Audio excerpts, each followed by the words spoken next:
Entire family blocked me off after my wife cheated on me with my cousin and had a baby. My whole family kept it secret while I struggled to become successful.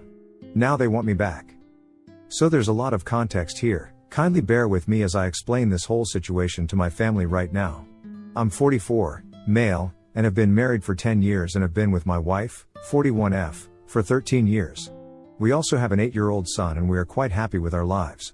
However, this is not my first marriage. I got married at 22, but unfortunately, that marriage ended in divorce within 3 years for reasons that I'm still not aware of. My ex-wife, let's call her Amy, had been with me since we were in middle school. We were pretty much childhood sweethearts, and as soon as we graduated college and had decent jobs, we decided to get married. Things were fine for the first couple of years, but after that, for some reason, stuff started to get weird between us. I tried my very best to keep the spark alive, but after that point, I started to feel like she was not interested at all. I did everything in my power to get her back, but a couple of weeks before our 3rd marriage anniversary, she decided to hand me divorce papers and told me that she was done. I wanted to work on our marriage. I just wanted one reason why we had to give up after being together for so long, but she couldn't give me any reasons apart from the fact that she was just not in love with me anymore. I was really upset, but I couldn't do anything about it, so I decided to go through with it since I had no other option and I did not want to make her even more unhappy by forcing her to stay with me and dragging out the divorce. We didn't have a lot of joint assets together, so it was a relatively straightforward process, and after that, I did not see her again. I heard from a couple of friends that after the divorce was finalized, she moved cities and cut everybody off. This is normal, but what was really strange was that even my family stopped speaking to me around the time of the divorce.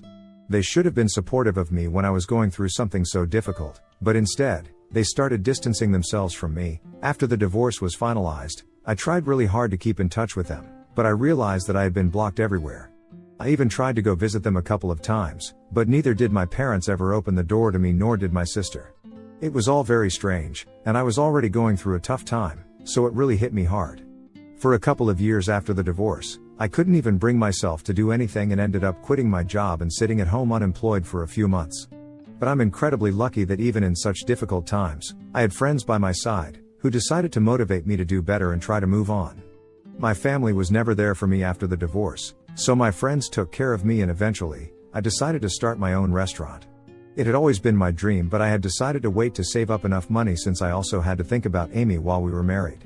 However, now that we had gotten divorced, I decided that I would go through with it on my own, and I also decided to use the name that my parents had suggested for the restaurant. With the help of my friends, I reached out to a couple of investors, got them on board, started building a business model, and within a few years, I started my first restaurant. It took me almost 4 years to get back on my feet after the divorce, and 2 years after that, I met my wife. We met through friends at a party and she told me that she loved my restaurant, so that's how we got to talking. After 3 years of dating, I decided to finally give love another chance and asked her to marry me, and now 10 years later, here we are with our son. It's not just my personal life that has improved over the past couple of years, but also my professional life since I have done reasonably well in my career. It all started with a restaurant, but then, we slowly began to expand, thanks to the success of the first restaurant.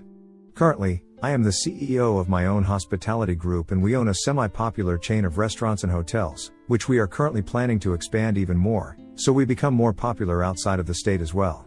It has been an uphill battle, but I have worked really hard to get where I am, and that's why, when I was asked to sit for an interview recently, I thought that it was a sign that I had really made it. So I agreed, but I honestly had no idea that it would lead to such a storm in my life, because my family decided to come back and reach out to me after having watched that interview on the news. The channel that had picked it up was a moderately popular one, so I hadn't really expected my family to have watched it, and even if I had, I did not expect them to show up at my office. It's not really private information where my workplace is, so it must have been quite easy for them to find me, but anyway, it was still quite inappropriate for them to show up at my workplace and demand to see me during work hours. Unfortunately, 3 days back, that's exactly what they did, and it was quite weird for me to see them after so long. When they showed up, I was working, but the receptionist told me that my family was waiting outside.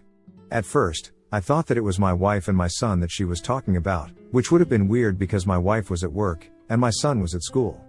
But then, she clarified and told me that it was my parents and sister who were there to see me. It was then that I started finding it difficult to process what was going on, and so, I told the receptionist that I would see them later, but for now, they would have to be told to leave. But of course, they did not leave and started throwing a tantrum, So I had to intervene because I did not want security to throw them out of the building before I got a chance to speak to them and find out what on earth was happening.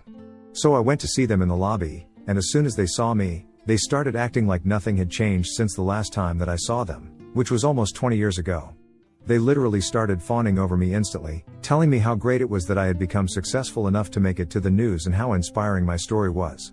It felt very weird to hear them say that because since they were my family, they actually should have been part of that story, and I kept trying to brush it off by telling them that I had to go back to work, but then, they started talking about how they had seen my family as well. There was a part in my interview, where I talked about my wife and son and how great they had been throughout my journey, and the channel had put together a couple of our family photos, so I'm guessing that's what they were referring to. And they started telling me that they really wanted to meet my wife and their grandson as soon as possible because they had spent a really long time away from all of us. At that point, they started telling me that I had not put in enough of an effort to get in touch with them after the divorce and that I should have tried harder. Then, I realized that I might finally be able to find out what exactly had gone back then, so I decided to let them talk instead of telling them to leave, and even took a seat in the lobby with them, so I could get to the bottom of what had happened those years ago, just so that I would get some closure. And while they were talking, I discovered the real reason that Amy had decided to get a divorce from me, and why exactly my family had abandoned me after that. You guys might have figured it out by now, but yeah, Amy had been cheating on me, and I had never had a clue because my parents had been helping her cover it up all along. Don't judge them too quickly, though, since they had their reasons. At least, according to them, these were valid reasons to help their daughter-in-law cheat on their son. Apparently, the person that Amy was having an affair with was my cousin, my dad's older brother's son.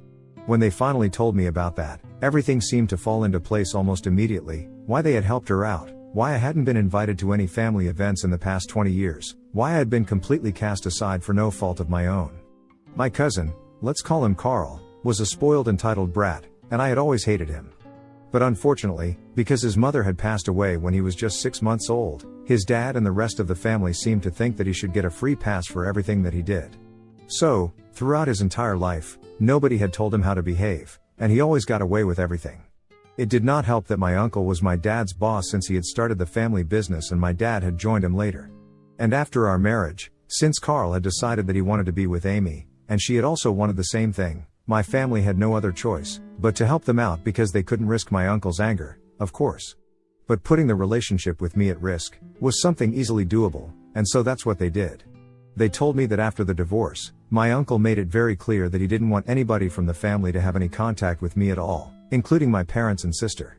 Apparently, they had tried to protest, but then, Amy had announced that she was pregnant with my kid, and if they ever wanted to have any contact with their grandkid, they would have to cut me off. By the way, I was never notified of the fact that Amy was pregnant when she had filed for a divorce, and another time, she hadn't been showing either, so I couldn't have guessed. Neither had she been staying with me, since she had moved out long before the divorce was finalized, so I had no idea that I had become a father long before my son was born, and apparently, I have a daughter who is almost 20 now but has never even known me and thinks that Carl is her real father.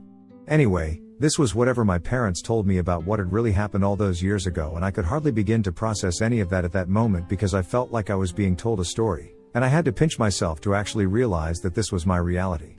My family had basically just cut me off in favor of having a relationship with their grandchild and job security, or so they believed. But in my opinion, they had cut me off because they were cowards and nothing else. They could have easily come to me with the truth and let me deal with the situation, but they chose to be afraid of my dad's brother as if he could actually do any harm to them other than firing my father from the business, and even then, my dad could have easily retaliated by filing a lawsuit. As for never telling me about Amy's pregnancy, and the fact that I have a daughter, I literally cannot think of any excuse for that. For 20 whole years, they had sat on this and never spoken up until they found out that I was doing well in life, and now, all of a sudden, they were feeling really sorry about everything and wanted to make it up to me. Unfortunately for them, I could see through their act, and as soon as they were done telling me everything, I told them that I needed them to leave because whatever they had just said to me, I couldn't find it in me to forgive them at the moment. I tried to be civil to them because after all, we were sitting in the lobby of my workplace and I did not want to throw a tantrum. But of course, I couldn't count on them to behave the same way, and when I said that I wanted them to leave, they immediately started whining about it and told me that I needed to think about where they were coming from, and how difficult the situation had been for them as well. I told them that I knew for a fact that they had only decided to reach out to me now, simply because I was successful, and they wanted a piece of that, but they started denying it vehemently, and my sister even went to the extent of saying that I owed my success to them in the first place. By that, she obviously meant that I had used the name that they had suggested for my restaurant all those years ago when it was still a dream that I had. I thought it was really bold of her to make a claim like that, given the fact that neither had had any of their support throughout all of these years and had done everything on my own with help from my friends, but not them.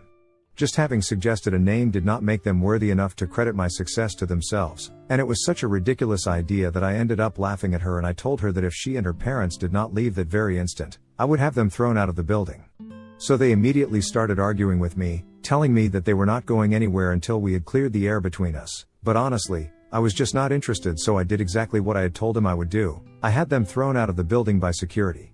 They were naturally very upset while they were being thrown out and kept trying to tell me that they had no choice and stuff, but I don't buy that. They did have a choice, they just made the wrong one, and now they're gonna have to face the consequences for it.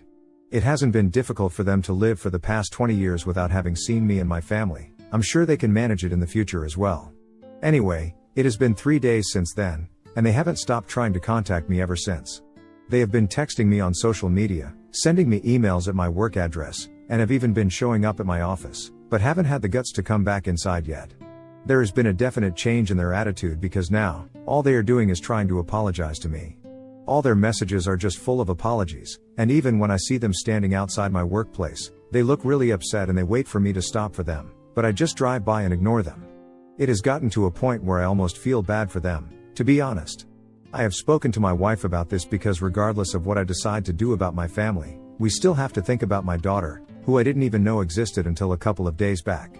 We have been going back and forth on that since neither of us really knows if we should trace her and try to reach out to her yet or not. And then, on top of that, we also have a family to deal with because I don't think they're gonna go anywhere until they get another chance to speak to me. My wife thinks that just for the sake of at least attempting to clear things out, maybe I should just speak to them, invite them home and let us all talk it out. So at least we can get all the toxicity out of the way because this is not good for my emotional health, but I personally have no interest in doing anything like that. I just want to keep ignoring them until they go away on their own. Mostly because I don't have the capacity to deal with them right now, especially after everything that I have found out and whatever I'm dealing with at the moment. So we are having a lot of trouble, trying to figure out what to do, and how to deal with this. And I want to ask, Ida for not wanting to give my parents a chance to speak to me after 20 years of no contact? Update 1. So it has been a week and 3 days since I posted here, and my wife and I have decided that we are going to continue to ignore my family. Thankfully, for the past couple of days, they haven't been showing up at my workplace, probably because they got tired of it. Or maybe they got intimidated by the security, but for whatever reason, they haven't been showing up and I'm very relieved. Once they stopped showing up, I found it much easier to stop thinking about them. So I guess it was just their faces that were making me feel bad about whatever I was doing. However, now I don't feel guilty about ignoring their messages anymore. They can keep apologizing all they want, but it's not going to change anything because the fact of the matter is that they have failed me as a family and no amount of apologizing is ever going to make that right again.